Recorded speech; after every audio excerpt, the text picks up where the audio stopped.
Unplanned ট্রিপে first পার্টে সবার অনেক অনেক ভালোবাসা পেয়েছি, তাই সেকেন্ড পার্টটা আবার তোমাদের সামনে নিয়ে চলে এলাম। এই ভিডিওটায় তোমরা দেখতে পাবে বকখালিতে গেলে কোন কোন জায়গা তোমরা সন্ধেবেলা এক্সপ্লোর করতে পারো।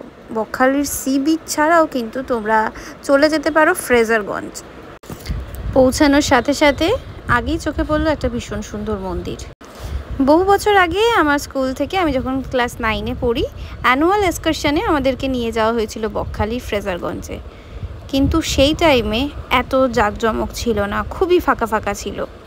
এখনও ফাঁকা ফাঁকাই আছে, বাট আগের থেকে অনেকটা উন্নত হয়েছে। খুব বেশি ভিড় যাদের পছন্দ নয় তাদের জন্য কিন্তু এটা পারফেক্ট প্লেস। এই নির্জন সমুদ্রের পাড়ে বসে একটা সুন্দর সন্ধ্যা কাটাতে বেশ ভালো লেগেছিল। এইবারের বকখালি ট্রিপটা এত বেশিভাবে উপভোগ করেছিলাম যে একদিনের প্ল্যান ছিল জাস্ট 1 নাইট ওখানে আমরা স্টে করব, বাট সেটা 1 নাইট থেকে 2 নাইট হয়ে গেল, বিকজ আমাদের ফিরতেই ইচ্ছা করছিল না এবং মনে হচ্ছিল যে আরও যদি 4-5 দিন থেকে যাওয়া যায় তাহলে যেন আরও বেশি ভালো লাগবে। টোটাল 2 নাইট 3 ডেজের এই ট্রিপটা আমি চেষ্টা করছি মাত্র 3টে পার্টের মধ্যে শেষ করে ফেলতে, তাই দুটো সন্ধে কিভাবে কাটিয়েছিলাম পুরোটাই এই একটা ভিডিওর মধ্যে দিয়ে দিলাম। পরের দিন চলে গেছিলাম বেনফিশে।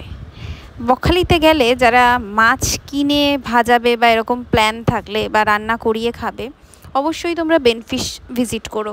বেনফিশে কিন্তু তোমরা সাথে সাথে টাটকা মাছ পাবে।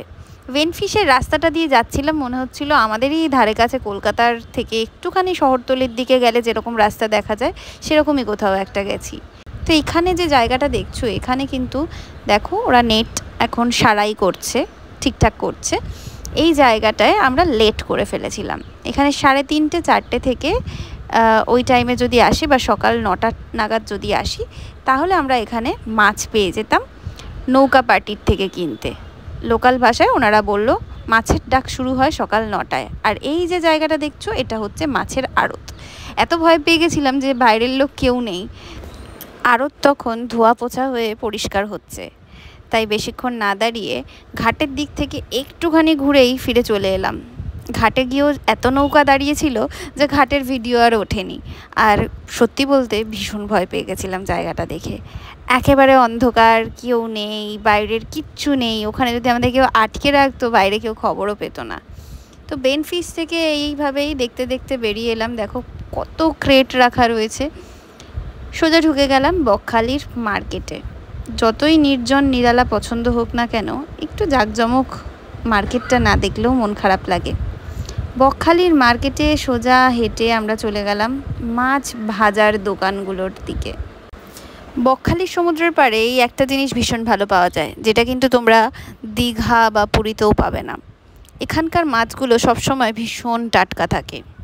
আর আমার একটা স্বভাব আছে, যেই দোকানে ডিসপ্লেতে কম মাছ থাকে আমি সেই দোকান থেকে মাছ কিনি, কারণ আমার মনে হয় তাতে টাটকা পাওয়ার সম্ভাবনা আরও বেশি থাকে।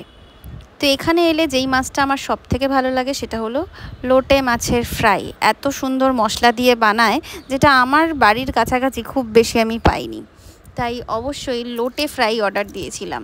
আর ইলিশ ভাজা তো দিনরাত খাচ্ছি, পরের ভিডিওতে সেসব শেয়ার করব তোমাদের সাথে। তবে শুধু লোটে ইলিশ কেন, এখানে চিংড়ি মাছ থেকে শুরু করে অক্টোপাস সমস্ত কিছু পাওয়া যায়।